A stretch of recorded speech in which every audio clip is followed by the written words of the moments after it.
Hello everyone, Randy here, and I've been having some issues with the old computer here the last 2 days. Keeps shutting off. Actually, it started off, it did not want to turn on, and now today it's just been shutting off about every 15 minutes here or so. And 2 days ago when it first started, like I said, it would not turn on me, so I took it apart, took a look at it, and I stuck my power supply tester on it, and the power supply did nothing, which I thought was kind of weird. It's like, been a couple years since I've had to use this power supply tester, so I was like, I wasn't sure if the power supply tester maybe wasn't any good. But anyway, after power cycling the power supply, just the power supply by the way, I had everything else disconnected from the power supply. I power cycled the power supply a couple of times, and finally it turned on, and it actually ran pretty good the rest of the day. I thought, well, maybe just a weird blip in the power supply or something. Worked good yesterday. But then today now, it's been shutting off on me again. It ran for a couple hours, then it shut off, started it back up, it ran for maybe half hour, shut off, started up, maybe ran 15 minutes, it shut off. So one of the first things I did when the computer did not turn on, was I went out and bought a new power supply. So we're going to be replacing the power supply in my computer here today. First things first, let's open up the box here and see what's in the new box here. This is the EVGA Supernova 850 watt, the titanium plus, or 80 watt plus titanium rating on this power supply. So it should be a pretty good one. Should be actually much better than the one I have in there. So let's take a look at what's in the box here a minute. So let's just take a look at the new power supply here first, and then we'll get to putting it in.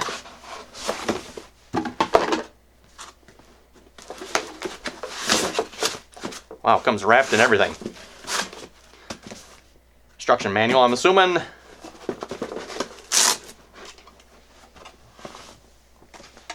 So there we go. This is, like I said, the EVGA 850 watt T2 Supernova. The titanium rating there. It is fully modular with an eco mode on and off. We'll probably just leave that off, I'm going to say. We'll see once. We'll see once what it sounds like here. Kind of a nice finish on that. I'm not entirely sure what you would call that. And then looks on the other side here, we got, oh, probably storage pouch for all the extra cables. Motherboard, I'm assuming, yes.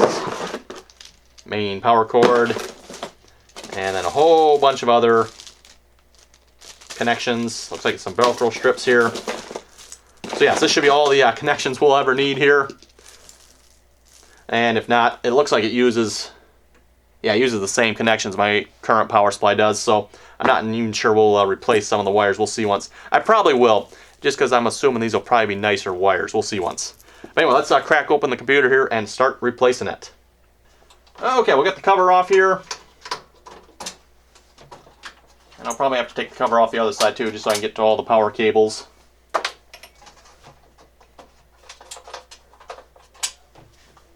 I've already got the main power down here disconnected, by the way. And this is something else I want to do while I'm in here too. See once if I can get my 3.0 front hub attached.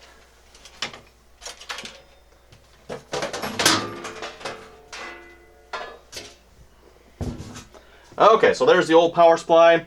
This is an Ultra X4 power supply. This is the oldest component in this computer by probably about double the age of the rest of the components here. That's one thing I did not upgrade when I upgraded the rest of the computer. Kept the old, well, sort of old power supply at the time.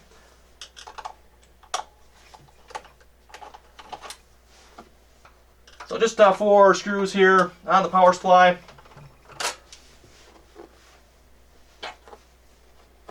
The new power supply does come with screws, by the way.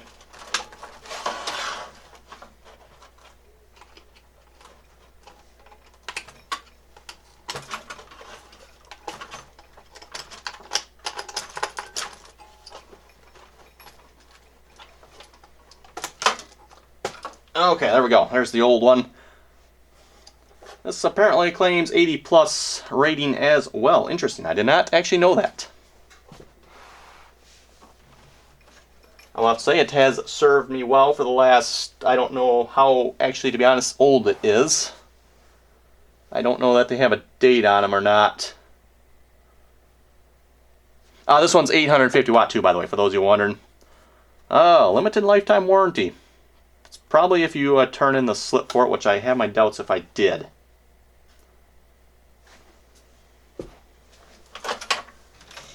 Okay, we're going to pull out. This cable definitely has to be replaced.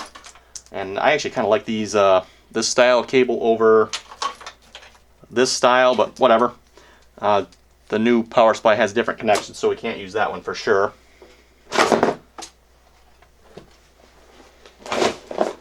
And we'll get our box of cables here.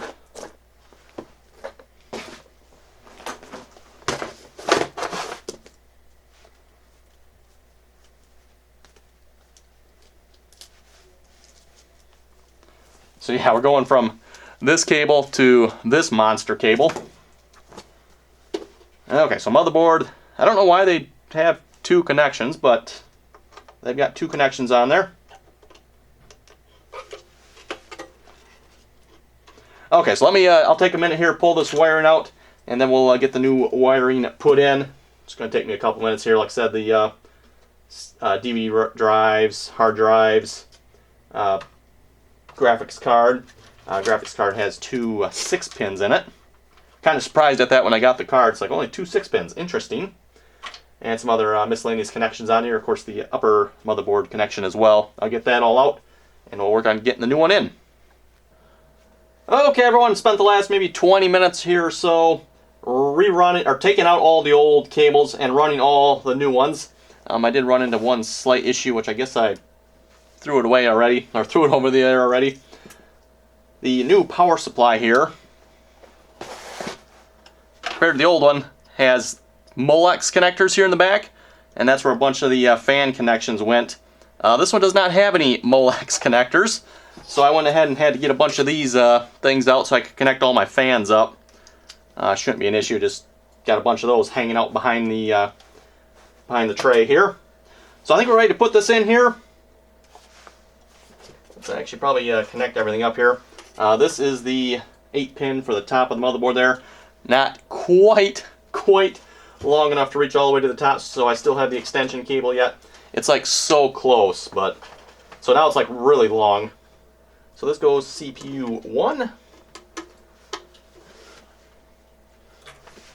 And then we got really nice here. Do I have another one out? I do not. One cable here. It's got two 6-pin connections on the end of it. So I can plug them both into the GPU there, and only have one cable that plugs into the power supply. So I really like that. That's nice. We got SATA here. Had to run two of those. Got two DVD drives up here, two hard drives down here. Let's see, those are going to go there. That's the peripheral one. That is something I'm a little concerned about. There's only one peripheral connection here. That one peripheral connection runs the sound card, the pump. Before on the old power supply I had that separate connection from the pump to the power supply. Now it's on with the pump, the sound card, and all the fans are all on this one connection here. I don't think it'll be a problem, but that seems like an awful lot for one connection. Ideally I'd like to have that separated, but unfortunately that's the only one. Okay, SATA.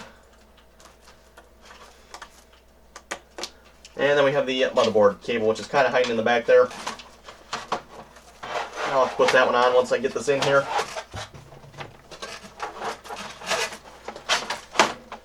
Okay, let me get that motherboard cable on here a moment. And I think we're about ready to test this out.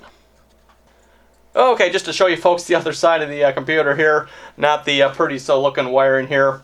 Like I said, this is the new connection here for the fans. I used to have this cable here that connected to the old power supply there that all the fans plugged into. But now we got this. It should work. And like I said, everything's connected together now. I don't know that I like that, but oh well. So anyway, we're going to put the panel on here, and I think we're ready to try it out.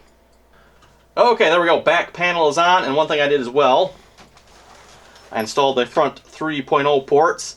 They're recessed in a little bit. The adapter I'm actually using two adapters. I've got a 3.5 or 5.5, no, 5.25, I believe it is, to a 3.5 adapter, except for it's flat. So it can only bolt on the underside. So I have another 3.5 adapter to 3.5 adapter that holds hard drives, so I can get the side. So this particular thing here only bolts on the sides. It doesn't have any under spots you can bolt it on, so got like dual adapters there. I might have to see if I can get something a little bit better, but anyway, that's going to plug in right there, hopefully. There we go. And by the way, just a recommendation here. Anybody that ever does any water cooling, liquid cooling like this, and I need to come up with a better stand down here. My cardboard one is kind of falling apart. But whenever you do liquid cooling, just run plain water. Don't run the fancy stuff. I started out running the official liquid cooling coolant. And yeah, look what it does to the hoses, the tank. I mean, I don't know what the insides of the radiators look like, but you can see skime on the tank from the official liquid cooling coolant. That stuff, if you ask me, folks, is just a joke. Just run plain, just distilled water. And I don't know if you can see it in there. Oh yeah, you should be able to, right there. That is a silver coil. Just throw a silver coil in it. So yeah, I think we're ready to fire it up here. Moment of truth, and I'm going to have to make sure all of my fans are plugged in here too.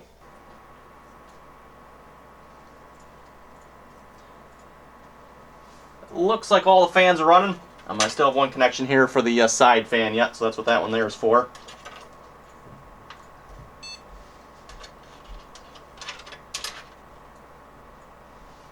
Let's see, the pump. Yes, the pump is running.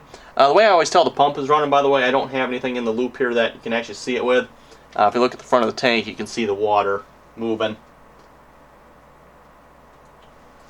Oh, and it has posted. It is on the window screen.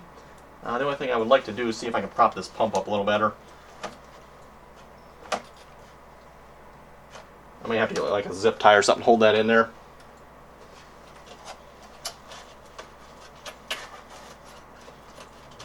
This cable here for the front, or for the GPU, is a little long. The fan, I'll note, is not running. I've got it on eco mode, by the way. I decided to go with that. I read the little booklet here. I don't really see a reason why that needs to run other than maybe to circulate air, but I should have plenty of that. I've got a big fan here. I think that's 230 millimeter, 240, something like that. Got another one on the side panel, and I've got 4, I believe these are 120s. Plus the front is all vented. Top, obviously, the back is vented. There's vents all over. It's liquid cooled. Shouldn't be a problem with this. But anyway, there we go, folks. I think it's running. I think we're good. Time will tell. See if it was the power supply that was at fault, or if I had something else going on wrong here. But again, this was the installation of the EVGA Supernova 850 watt T2 power supply. We changed out there from the Ultra X4 power supply here. Like I said, I don't know how old this one is exactly, but I've had this for quite a while now. So anyway, folks, thanks for watching. If you have any comments or questions, be sure to leave them below. And till next time.